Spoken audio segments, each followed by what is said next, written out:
হঠাৎ মায়ের মনে হলো ঠাকুরের নিঃশ্বাস পড়তে পড়তে চকিতে থেমে গেল, যেন নাকের ডগা হতে মিলিয়ে গেল শ্বাসবায়ু, আর ভেতরে গেল না। ত্রস্ত হয়ে ডাক্তারের দিকে তাকাতে যান। তিনি বলে উঠলেন, ঠাকুর আমাদের ছেড়ে গেলেন মা, আর কাকে হাওয়া করছেন? ঘড়িতে তখন কাঁটায় কাঁটায় 1:15। এবার পুরী থেকে আসার সময় কি সঙ্গে নেওয়া হবে না হবে ঠাকুর তার খোঁজ রাখেননি। কেবল বলেছিলেন, আমার গেরুয়া কাপড় চোপড়গুলো নিও। যে গেরুয়া বহুদিন আগে ত্যাগ করেছিলেন, দেহত্যাগের পর সেই গৈরিক ভূষায় ভূষিত করেই তাকে সমাধিস্থ করতে হবে। অনেক দিন আগেই ঠাকুর তাঁর সেবকদের এ বলে রেখেছিলেন। দেহি সর্ববন্ধন বিমুক্ত, এই বিচারে অত্যাশ্রমের শেষকৃত্য বলতে কিছু নাই।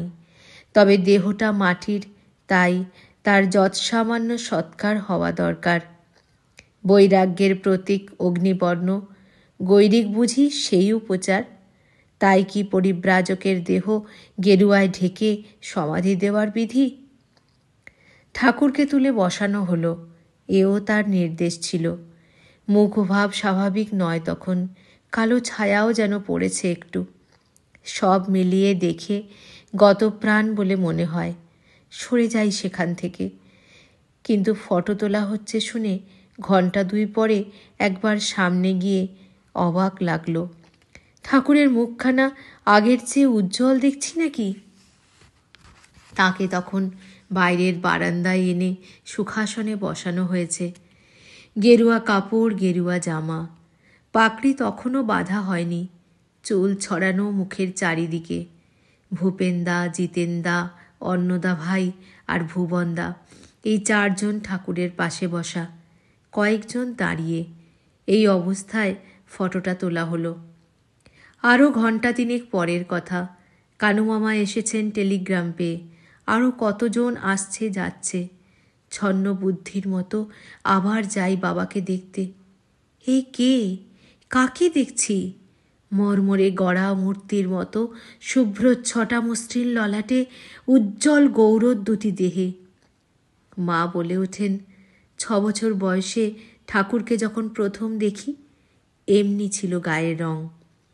জরার আক্রমণে 3টি রেখা পড়েছিল কপালে, কোথায় তা মিলিয়ে গেছে। বলি পলি রহিত কি সুন্দর সে মুখ, গেরুয়া পাকড়ি বাঁধা মাথায়, নিমিলিত দৃষ্টি যেন নাসাগ্রনিহিত। মুখখানি ঈষৎ অবনমিত, ঠোঁটে অপার্থিব চাপা হাসির ভাব একটু। মৃত্যু যে বৈবস্বত, তার দেহ আশ্রয়ই এ সত্য সেদিন ফুটে উঠেছিল। প্রভাসে অনুত্যাগ, একখানা লরিতে ফুলের ছড়াছড়ি।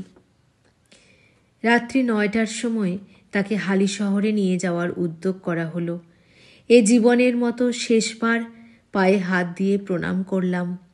হাতখানা একবার হাতে নিলাম, তখনও নরম তুলতুল করছে আগের মতো, গরমও ছিল।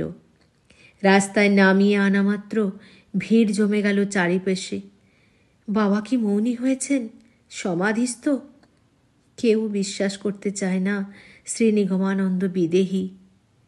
কিন্তু তারপরও বলি, আমার ঠাকুর নিত্যকাল আছেন এবং থাকবেন। জয়গুরু।